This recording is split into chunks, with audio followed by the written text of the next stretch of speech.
Assalamu alaikum. Welcome to Introduction to Programming. This is going to be the first ever programming course for you guys, and I hope you're going to have a wonderful time while studying and understanding programming as we go along.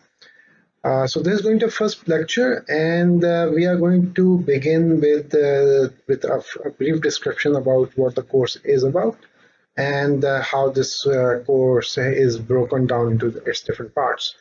We are starting with the first lecture, which is what is programming. But before before we come to know what programming is, we are going to look into the course itself. So first of all, there are two instructors in this course. The first instructor is Dr. Imran Rauf. The second instructor is me, which is Umair Khan. And as for the course teaches the fundamentals of computer programming. The language that we will that will be learned is going to be Java. We will start off from understanding what computer programming really is, and we will end when the students have a good understanding of how to write programs and how to solve problems. So that is how we are going to go with this course. We are going to first of all understand what programming is, understand how to write how to write a proper syntax in Java to make your own programs, and then we will learn about how to solve problems. And finally, we hope that you will have enough skills to write your own programs. So that is what is going to go in this course. As for the grading, this is the marks breakdown. So we are going to have quizzes which have a 10% of the course. Then assignments which will be about 20% of the course. We are going to have one lab exam, which means like we are going to check how good you are at performing under a time constraint. Then we are going to have two midterms. So first midterm is going to check your basics, like how good you are. The second midterm is going to give you it's going to check like whether you are learning enough to be able to do the final. And as we can see, like the final is about 30%. So it's very important for us to check whether you are going as we are moving along, and that you are learning your stuff. So this is how we are going to do the grading. The textbooks that we are recommending is the Robert Sedgwick's and Kevin Wayne's Introduction to Programming in Java. Then we have this is the main textbook. The second textbook that you can use is Introduction to Java Programming and Data Structures. So these are the two textbooks that we are going to follow.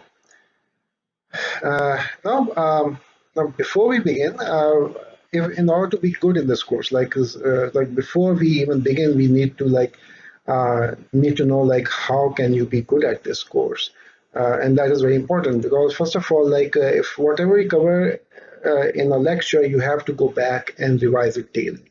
Okay, so this is important because we are going to learn a new language, we are going to learn a new concept, and unless you go back and revise the concept, you tend to forget it very quickly. Okay, so it's very important that you go back and revise what you are doing on a daily basis. Whenever you get an assignment, start as soon as possible. It's a semester, so what this means is that all the other courses are going to give you the assignment at the same time, almost at the same time. So you have to, especially for the programming course, you have to start as early as possible. The reason being is that when you are trying to solve a problem, you get stuck. Okay, and it might take a lot of time for you to get unstuck and solve the problem. So if you are doing it very early and you get stuck, you have a lot of time to ask your peer, you ask us, or ask any other person like how to solve a certain problem, and then you can learn that way. But if you are doing it at the very last moment, then it becomes very very stressful because it's a very simple program. You're trying to you know how it's going to be solved, but you're stuck at some point and you just can't move forward. And then you don't have time. You have to submit other assignments as well. So it's very very important that you start the assignments as soon as possible. Another thing which is very important and people, especially students, do not doing these days is that they don't read the textbooks. So whatever textbook you get, read it thoroughly. Do the assignments, do the examples, do the exercises, whatever is given in the textbooks. Always like try to do them as much as you can. Um, and then if you have any questions, ask them as you get them. Okay. Don't be shy about asking questions. Most of the times people don't ask a question because they're just shy. Okay, and they just expect that somebody else will ask the question and they would answer what they are thinking, and so they don't ask the question. I would say that don't be shy. Just ask a question, uh, and we will try our best to answer those questions. And practice, practice, and more practice. So it's a programming course, and in programming, it's extremely important that you practice a lot. Okay, many times people have the algorithm in their head. They know like how to approach the answer, but when it comes down to writing the code, they just can't write the code. And you need to write the code as much as you can. And if you want to like be really, really, really good at this course or programming in general. And the final point, even more practice. So, so you have to do a lot of practice. So that is why the point is there. Uh, so then the question comes in: what is programming? A programming is a series of commands that a computer follows to produce some result. Okay, so it's also like there are a series of commands that you do yourself, like your brain tells you to do. For example, every day when you get up in the morning, the first thing you do is go to the washroom and brush your teeth. And that's like it's something like you can say you are trained or you're programmed to do, and you do it almost every day. Okay, so since we are humans, we can always uh, take liberties in performing the tasks that are assigned to us. But most of the time, this is what you do. So this is what programming is all about. You write the commands, and the computer follows those commands. So whenever you write the program, write a command, it's written in a programming language, and and the programming language is the communication point between the programmer, the user, and the computer. So the programmer, he writes some code using that language. The computer understands that code and tries to perform the actions that the coder or the programmer is asking the computer to do. So that is what programming is. Then now about a few some misconceptions. Like I interact with computer, I do programming. Some people say that.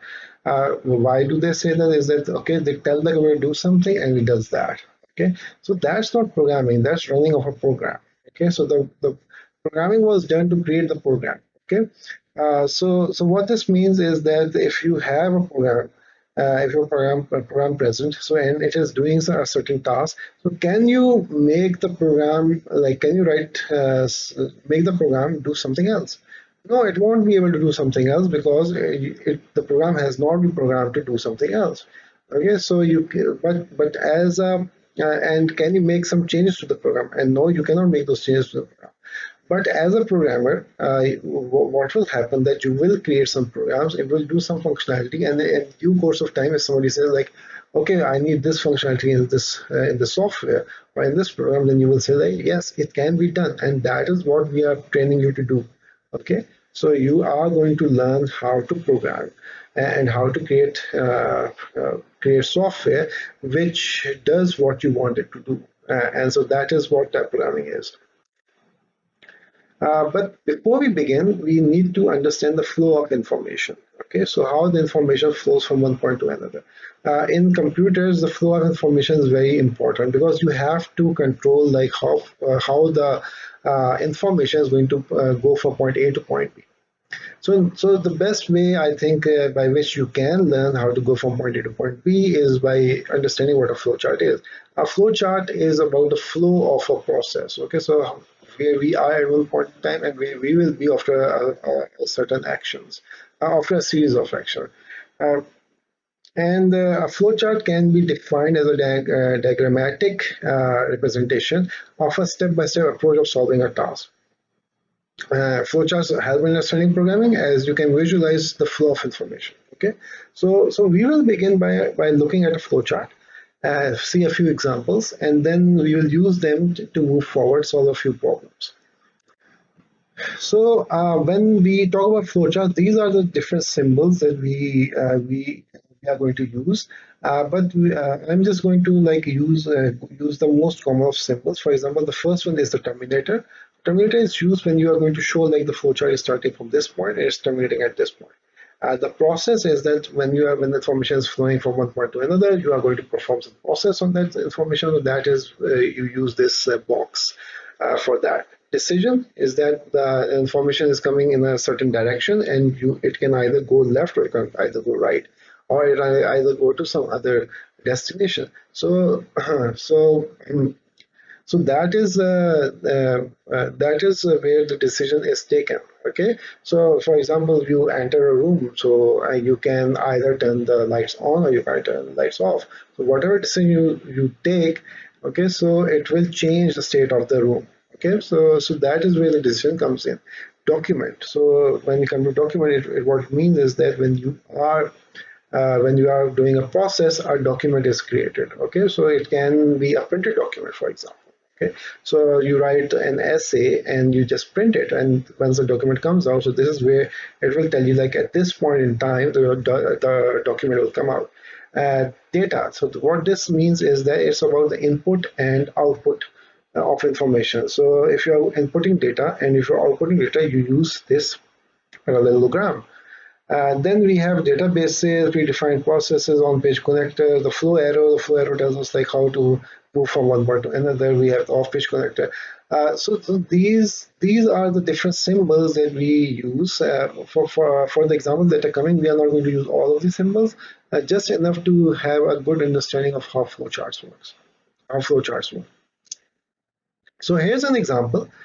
We have the start. Like start tells us like from where we are beginning, and the first thing we have the data. So how we get data. So this is the input.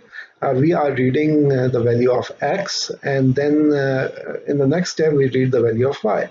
And in the next step, we are going to sum the value of x and y. So it's sort of like an algebra. So if you like normally, if you remember when you used to do math, you used to write x is equal to 10, y is equal to 20, and then you used to see write like answer is equal to x plus y.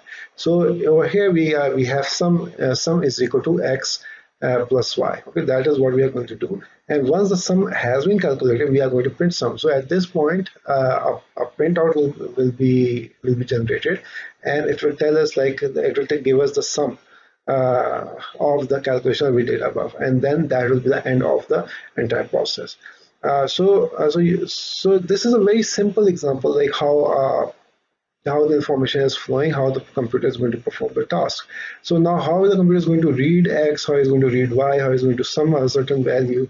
So we have specific commands in Java to do that, or in any other programming language. So once we have this flowchart, we can implement it in any programming language we like. And then we can get the job done.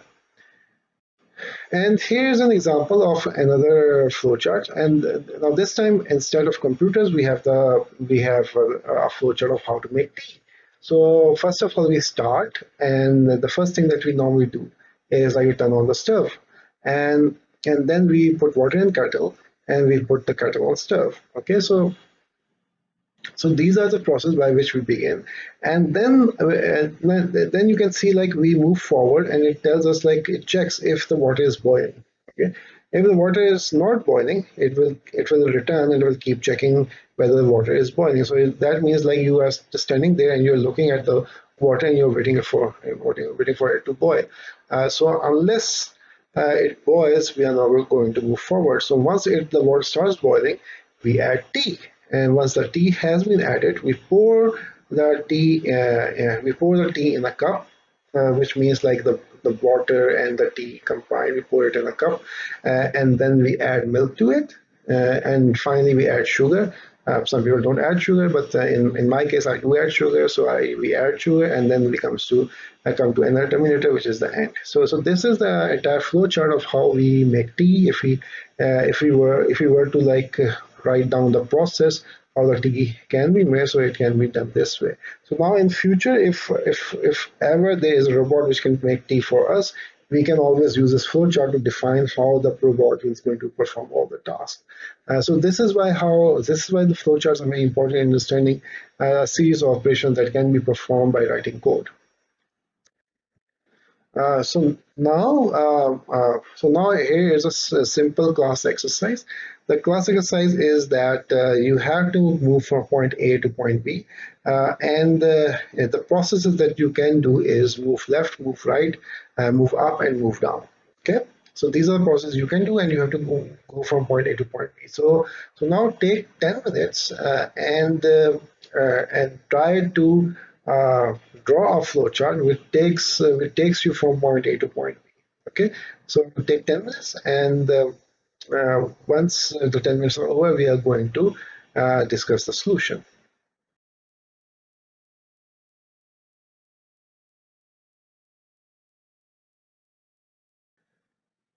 Um, now let's discuss the solutions. So now there are going to be a few people who have taken the route 1, 2, 3 and A 1, 2, 3 and B. There are going to be a few people who have taken the route 5, 6, 7, A 5, 6, 7 and B.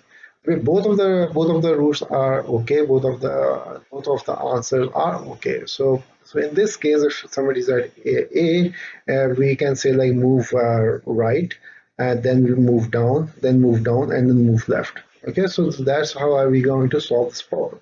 So so the question is like what routes could have been taken. So in this case, we have A1, 2, 3, B or A5, 6, 7, B. But we can also backtrack. What this means is that we have A5, 6, 7, 6, 5, A1, 2, 3. So we go from A to 5, 5 to 6, 6 to 7, and then we go back 7 to 6, 6 to 5, 5 to 8, then from A to 1, then to 2, then to 3, and then finally B. So this is also a solution. It's not a very good solution, but if somebody wants to follow this solution, it can be done, and the solution is going to be longer. But suppose if we are not constrained on time, and we can take as much time as we like. So this longer solution, do you think that it's a viable solution? Okay. Uh, if it is not a viable solution, why? Because we are not constrained by time. So suppose if we go from A1 to 3B, it's going to take the same time. If we go from A1 to 3, go back 3 to 1A, then move forward 5 to 5, 6, 7, and B. Suppose in both the solutions the time is not a constraint. So both of them are viable solution. Okay. So and then if I ask you like which solution will you pick? Okay, so what will be your answer? Uh, I think most of the people will go with the smaller route, which is A1 to 3B. And the reason that they will do this is that they are going to they are going to draw a flowchart which is much simpler. If they are going to write a flowchart which goes forward, moves back, and then move forward again, so that flowchart is going to take a lot of time to write, and then it will also be difficult to understand. Okay, like how the process are, it's going to make the things very very complicated. So the task is not only to write a program which solves the problem, but also write a program which is easier to do. Okay, so that is how programming works. Now I'll give you 10 minutes again. With this time, the thing is like we have to go from point A to point B, but all of the other squares we do not know if the squares are empty or not. Okay, so in this case, the only way you can check if the square is empty or not is to go on top of that square. So you can choose, like if you are an A, you can choose either to move left, either to move right, or either to move down. Okay, so unless and until you take that step, okay, you cannot be sure like what is going to be the good solution. So now take 10 minutes, try to draw a flow chart which actually helps us in solve this problem. So I'll see you in about 10 minutes.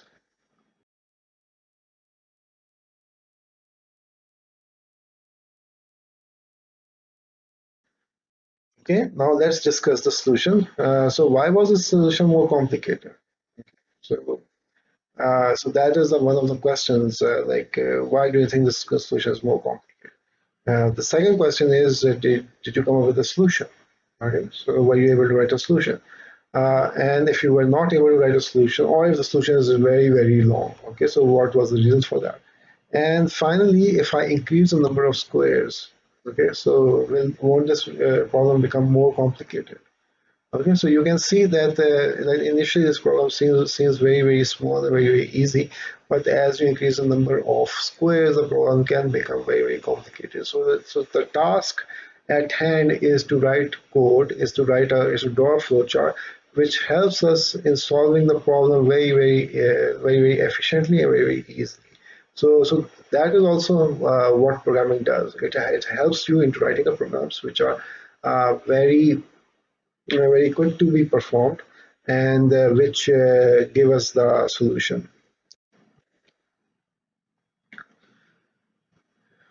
Okay.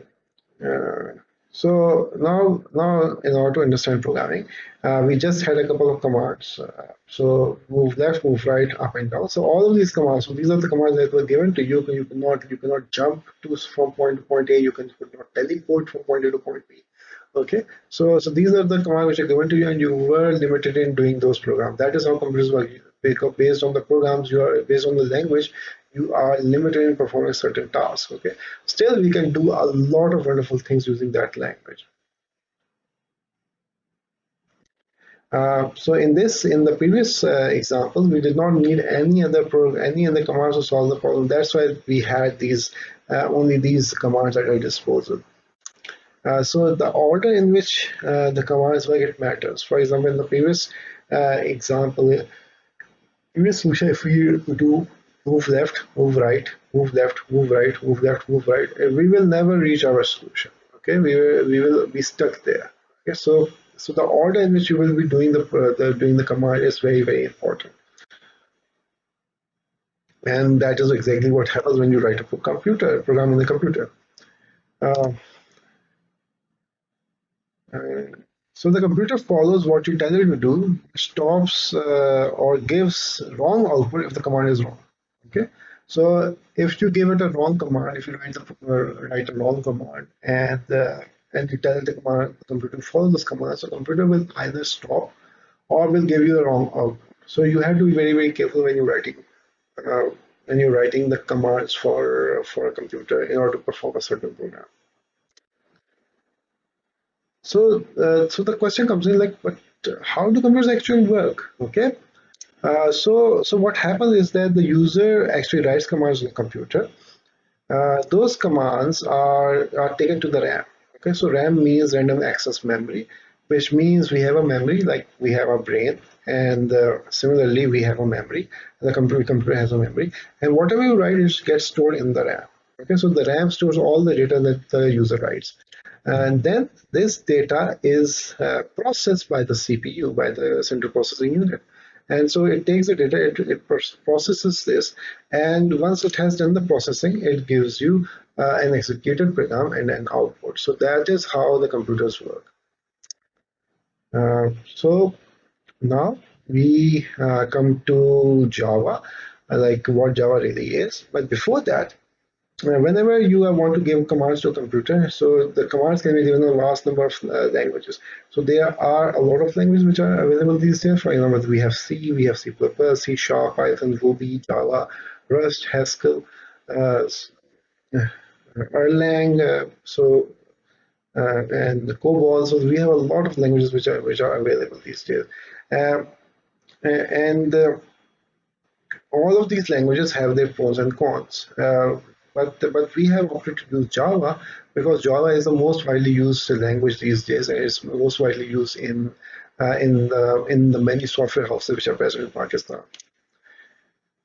So when you are creating a program uh, and writing the code in Java, so what you do is you first of all you write the code, and then you use a compiler to compile the code. Okay, and finally you execute the code.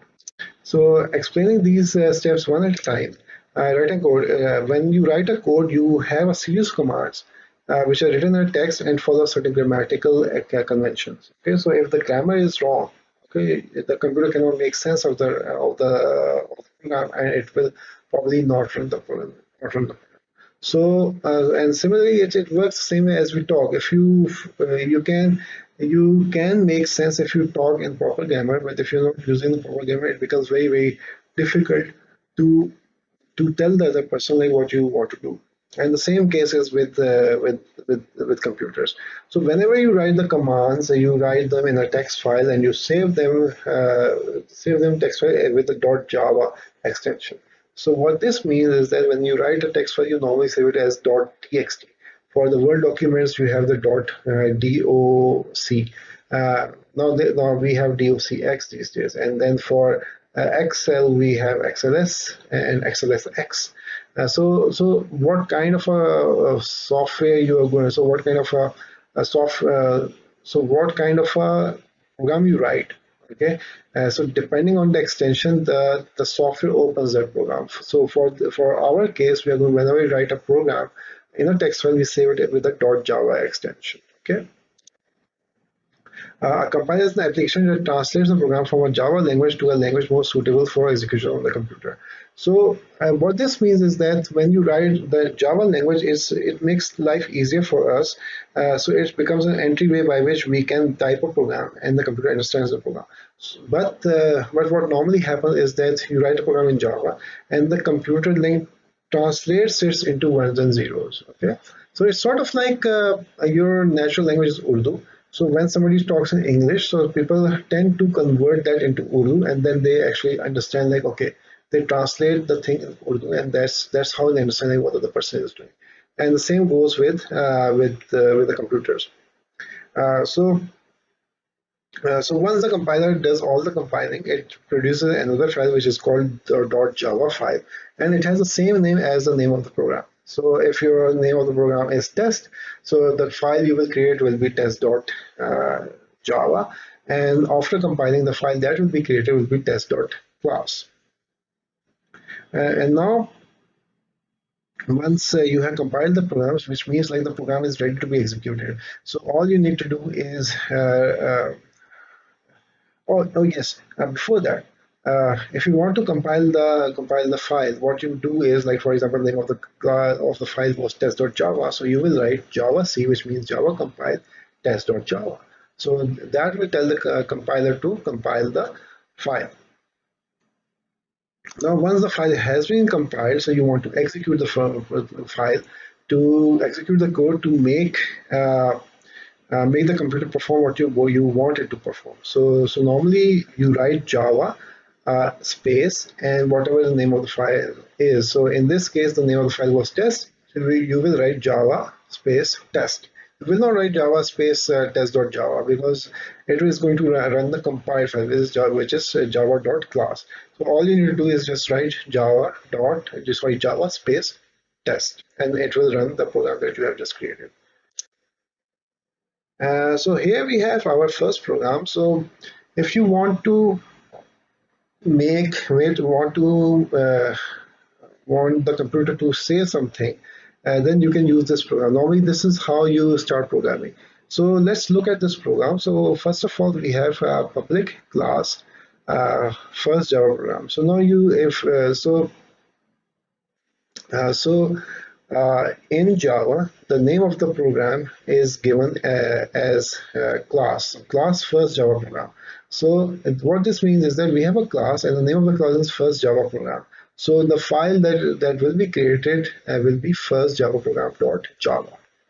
And within this class, we have the main function. So this is a main function is a kind of like a module, which is part of the class. And all the code, it starts from this point. Okay, so you can think of it like the class is a complete room. Like you are studying the class, so that is the class in the complete room. But you can only enter through the door. So main is like a door. So whenever you run the program, you have to open the door and then enter into the class. Okay, so this main is the entry point by which you can run the program. And once you write the module or write the file, it's called normally it's called a method or a function. So in the main function, you can see like we have written system.out println.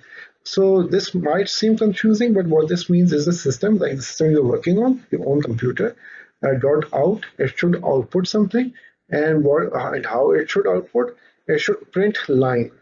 Okay, so that's what println means. It's going to print line, and the line is this is my first program in Java. So what this means is that once the program has been compiled and you write Java space test, but in this case you will write Java. First of all, you will save the file as first Java program dot Java. Then what you're going to do is you're going to write Java C first Java program dot Java, and it will create a file which will be first Java program dot class. And in order to run that file, you will write Java first Java program, and that will run the file. And we will have this is my first program in Java written on screen. So now I'm going to perform. I'm going to write the same code and show you like how it can be performed on your computer. Okay, so now we are going to look into our first Java program. And this is going to be a very small tutorial, and I'm just going to show you like how you can write a line of text on the screen. And we are going to use the command interface to do that. So what I'm using right now is Microsoft Windows 10, and I'm going to just follow how you can do that in Windows 10. Obviously, in order to make this work, you need to install the JDK and the Java SDK. This won't work without that. So you can easily like find how you can do that by doing some Google searches. Otherwise, we will let you know like how it can be done in one of the labs. So anyway, so just to get started, so whenever you are going to write any program, let me remove this bit of code. So yes, so this is how you are going to write the first program. So you write like public class. So everything which goes inside a program is also a part of a class. So you can say like like whenever you are running a program, you are actually running a class. So in this case, I have a class which is public. Public means like everyone has access to that class. You will get to know like what this public means in due time. But for the time being, let's suppose like if I don't write public over here, then nobody can run this program. So I make a public class and I call it the first Java program. This starts from this bracket and it ends at this bracket. So whatever I put inside this class, and that is going to be my first Java program. Currently, we have nothing over here. So now I put this bit of code. So what this bit of code is doing is like again public, which means like everybody has access to this static void main. We'll come to know static in a bit of time. We will also come to know like what this void is. We will also understand like what is going on within these brackets. For the time being, you don't need to worry about this. All you have to do is just write this bit of code, and you define, so the name of this module, like whatever we have written is main. So like over here we have first Java program. So in the first Java program there's a module, we call it a main. So this module is normally called a function. So a class can have one or many functions. Okay, it can have no functions at all. But a function is the starting point of any program, and main and the function from where you should begin, it should always be main. So you write public static void main. Don't worry about this. Don't worry about like what this means. String arguments is args, which means arguments. So we will understand it in due time. So don't worry about this one. All you have to think about is like about this line. So what we are telling in this line is that we are telling the computer that the system that we are working on, it should output something, and what should it output? It should print a line. And what should the line contain? It should contain this text. So whenever you write text, you should always put it in inverted commas. cannot write it this way. If you write it this way, then the computer will not understand what you're trying to do. So you always have to, whenever you write text, you have to put it in these inverted commas. Now you can see that if I put my cursor over here, so this becomes red, and it also tells me like, okay, this is where these brackets are closing. Similarly, this is from where the brackets are beginning, and this is where these brackets are closing. So so I'm working with Notepad++. You can work with Atom, you can work with Sublime Text, you can work with Notepad++. You can also work with Visual Studio Code. You can even work with the Microsoft Notepad. But I would recommend that you either go with Notepad++ or Visual Studio Code. Okay, so once this is a text, like this is what you want to do, and you save it. So you always save it with the name of the class itself. So over here, the name of the class is first Java program, and you can see like over here, the name of the file is first Java program.java. So don't forget that you have to put it .java over here, otherwise it won't work. Sometimes people like first Java program .java .text. It happens that way. So the computer thinks that first program .java is the name of the file, and .text is its extension. So you need to be careful. So how you can do it? You can like click on File, click on Save As, and then you can it offers you like Java source file over here. So you can always select Java source file and save it this way. Okay, so that way it can be done. Now once this is done, let me show you like this file is residing. Okay, so this file is residing in this folder, and you can so if you are confused like where this location is, you can always click here, and it tells me like it's a C work Java. So this is the directory in which this file is present. And now what I can do is I can go here to the search and write CMD. So once I write CMD, it shows me command prompt. I press enter, and it will open the command prompt for me. Now once this is open, I can always come out of this directory. You can do it two ways. Either you do it cd slash and press enter, you jump right back, or you can do cd dot dot, so you can jump one step back. I think cd slash enter is fine. And now over here we had C work Java. So I have to change directory, so I change directory to work, and I can also change directory within work. I can go to Java.